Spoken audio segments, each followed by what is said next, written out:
Hello दोस्तों, आज हम लोग वो जीके पढ़ेंगे जो आपके आरआरबी एनटीपीसी के एग्ज़ाम में हेल्प करेंगे, वो भी 99.9%। क्योंकि ये जितने भी प्रश्न हैं वो 10 से भी ज़्यादा बार रिपीट किए जा चुके हैं, तो मे भी इस बार भी रिपीट करें। और इससे आपको 4 से 5 प्रश्न आपको इस वीडियो से सिर्फ देखने को मिल सकते हैं। ठीक है, तो चलिए स्टार्ट करते हैं। स्टार्ट करते हैं आज का जीके। विष्णु के 10 अवतारों की जानकारी का स्रोत है, क्या है? विष्णु के 10 अवतारों की जानकारी का स्रोत क्या है? तो मत्स्य पुराण है। ऑप्शन बी करेक्ट हो जाएंगे। अगला देखते हैं। किस बौद्ध ग्रंथ सर्वप्रथम संस्कृत का प्रयोग हुआ था? किस बौद्ध ग्रंथ में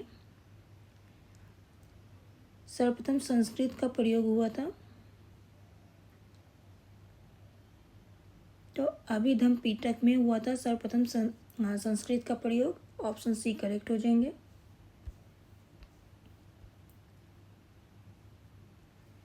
विश्व जनसंख्या दिवस कब मनाया जाता है? तो 11 जुलाई को मनाया जाता है विश्व जनसंख्या दिवस। ऑप्शन सी करेक्ट हो जाएंगे। यहाँ पे महत्वपूर्ण दिवस दिए गए हैं जो आपके एग्जाम में पूछे जा सकते हैं, क्योंकि सारा रिपीट किया गया प्रश्न है। ठीक है, इसे नोट कर लीजिए।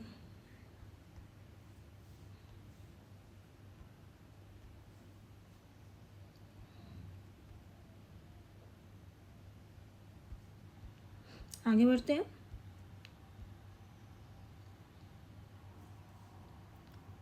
पंचायती राज की शुरुआत सबसे पहले किस शहर में हुई थी? पंचायती राज की शुरुआत सबसे पहले किस शहर में हुई थी? तो राजस्थान में हुई थी। ऑप्शन सी करेक्ट हो जाएंगे।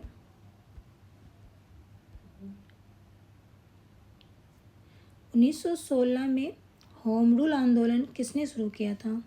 होम रूल आंदोलन 1916 में किसने शुरू किया था? तो एनी बेसेंट ने शुरू किया था। ऑप्शन डी करेक्ट हो जाएंगे।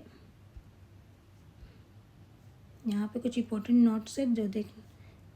एनी बेसेंट ने 1916 में बाल गंगाधर तिलक के साथ होम रूल आंदोलन शुरू किया था। एनी बेसेंट ने शुरू किया था किसके साथ? बाल गंगाधर तिलक के साथ। ठीक है, 1916 में।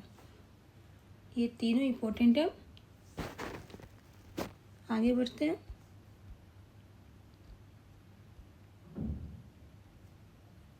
अशोक के किस शिलालेख में शिलालेखों के उद्देश्य का वर्णन है? अशोक के किस शिलालेख में शिलालेखों के उद्देश्यों का वर्णन है? तो 14वें शिलालेख में शिलालेखों का उद्देश्य का वर्णन है। ऑप्शन डी करेक्ट हो जाएंगे। उत्तर पथ और दक्षिण पथ के बीच कौन सा नगर था? उत्तर पथ और दक्षिण पथ के बीच कौन सा नगर था? तो मथुरा था। ऑप्शन ए करेक्ट हो जाएंगे। भू विज्ञान अध्ययन केंद्र किस राज्य में स्थित है? किस राज्य में स्थित है? भू विज्ञान अध्ययन केंद्र किस स्थान पर स्थित है?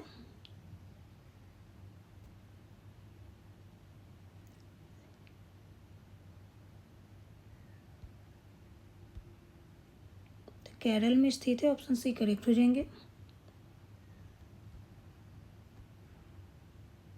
यह केरल में कहाँ स्थित है? भू विज्ञान अध्ययन केंद्र केरल के तिरुवनंतपुरम में स्थित है। इसकी स्थापना कब हुई थी? 1978 ईस्वी में हुई थी। भू विज्ञान अध्ययन केंद्र की स्थापना 1978 ईस्वी में हुई थी। ओके, आगे बढ़ते हैं। हुमायूं कितने वर्ष तक भारत से बाहर रहा? हुमायूं कितने वर्ष भारत से बाहर रहा? 15 वर्ष भारत से बाहर रहा था। ऑप्शन डी करेक्ट हो जाएंगे। ये इंपॉर्टेंट नोट्स है।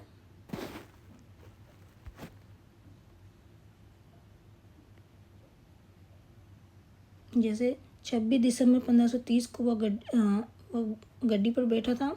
हुमायूं का शासनकाल 2 चरण में विभाजित था। पहला 1530 से 1540 ईस्वी तक और दूसरा 1555 से 1556 ईस्वी तक। एग्जाम में ये भी आ सकते हैं। ठीक है, आगे बढ़ते हैं। पृथ्वी के वायुमंडल को कितने भागों में बांटा गया है? तो 5 भागों में बांटा गया है पृथ्वी के वायुमंडल को। वो कौन कौन से हैं? पहला है क्षोभ मंडल, दूसरा समताप मंडल, तीसरा है मध्य मंडल, चौथा है आयन मंडल और पांचवा है वामंडल। ठीक है, आगे बढ़ते हैं।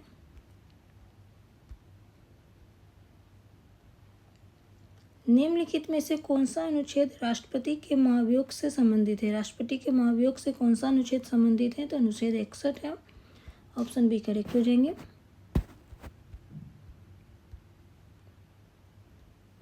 नागालैंड की आधिकारिक भाषा क्या है? नागालैंड की आधिकारिक भाषा क्या है? तो अंग्रेजी है। ऑप्शन सी करेक्ट हो जाएंगे।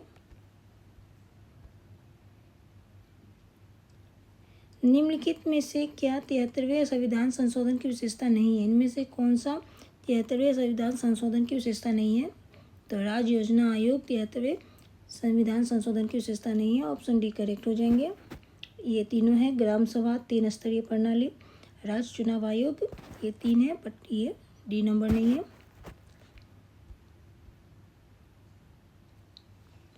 निम्नलिखित में से किसे वन ग्रंथ कहा जाता है? वन ग्रंथ इनमें से किसे कहा जाता है? आरण्यक को कहा जाता है वन ग्रंथ। ऑप्शन बी करेक्ट हो जाएंगे। तंजावुर का बृहदेश्वर मंदिर किस राज्य में स्थित है? बृहदेश्वर मंदिर किस राज्य में स्थित है? तो तमिलनाडु में स्थित है। ऑप्शन ए करेक्ट हो जाएंगे। ये बृहदेश्वर मंदिर जो है यह शिव को समर्पित एक हिंदू मंदिर है। ठीक है, विजयनगर साम्राज्य कितने राजवंशों से बना था? विजयनगर साम्राज्य कितने राजवंशों से बना था? तो 4 राजवंशों से बना था। ऑप्शन ए करेक्ट हो जाएंगे। कौन कौन से राजवंश थे? पहला थे संगम, दूसरा सालुब, तीसरा तुलुब, चौथा अरविदुत है। इसकी स्थापना कब हुई थी? 1336 ईस्वी में हुई थी और हरियर एंड बुक्का ने की थी विजयनगर साम्राज्य की स्थापना। ठीक है,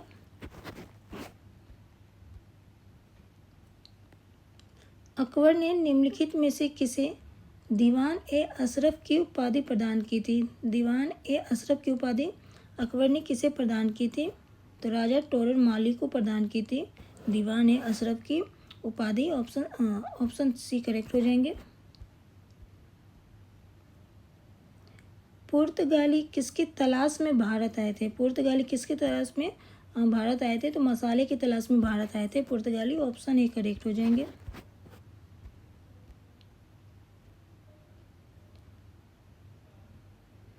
धूपगढ़ चोटी स्थित है, कहाँ स्थित है? धूपगढ़ चोटी कहाँ स्थित है? तो ये सतपुरा रेंज में स्थित है। ऑप्शन बी करेक्ट हो जाएंगे।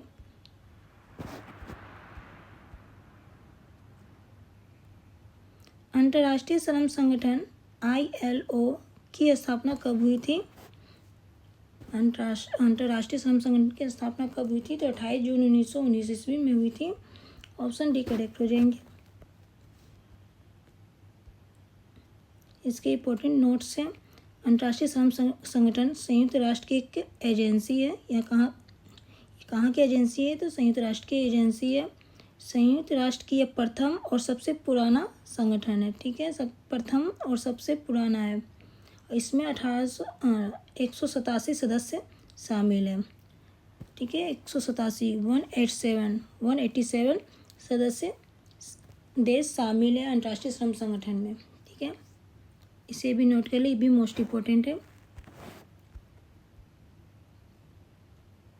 नंदा देवी राष्ट्रीय उद्यान किस राज्य में स्थित है?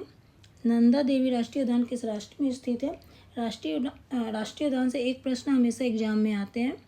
ठीक है, ये उत्तराखंड में स्थित है। ऑप्शन सी करेक्ट हो जाएंगे। और ये महत्वपूर्ण है, इसमें से किसी एक प्रश्न आपके एग्जाम में पूछे जा सकते हैं। ठीक है, जैसे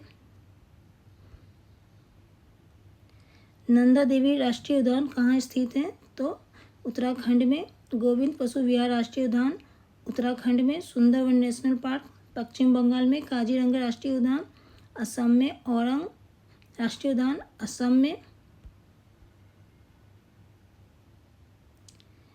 वाल्मीकि राष्ट्रीय उद्यान कहाँ स्थित है? बिहार में। पलामू राष्ट्रीय उद्यान झारखंड में, हजारीबाग राष्ट्रीय उद्यान झारखंड में, भगवान महावीर नेशनल पार्क गोवा में, रोहिला राष्ट्रीय उद्यान हिमाचल प्रदेश में, हेमिस नेशनल पार्क लद्दाख में, तुंगभद्रा वन्यजीव अभयारण्य कर्नाटक में, भद्रा वन्यजीव अभयारण्य कर्नाटक में,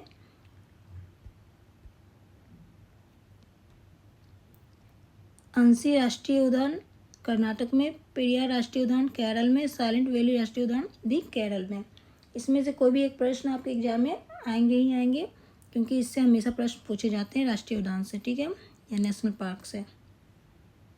आगे बढ़ते हैं।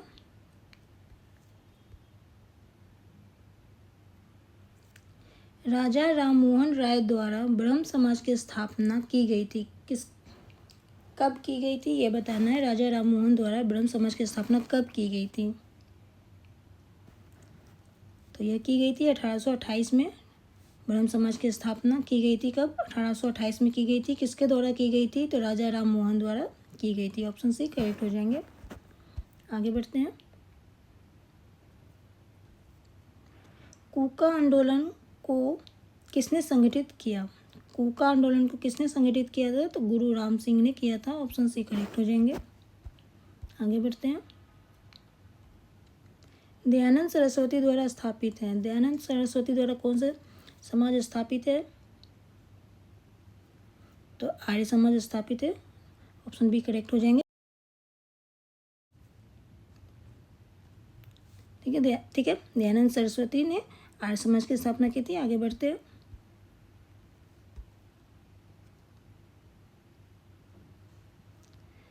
महाराष्ट्र के किस सुधारक को लोकहितवादी कहा जाता है? महाराष्ट्र के किस सुधारक को लोकहितवादी कहा जाता है? तो गोपाल हरि देशमुख को कहा जाता है लोकहितवादी। ऑप्शन डी करेक्ट हो जाएंगे। अभी के लिए इतना ही, फिर मिलते हैं नेक्स्ट वीडियो में नई जीके जीएस के साथ।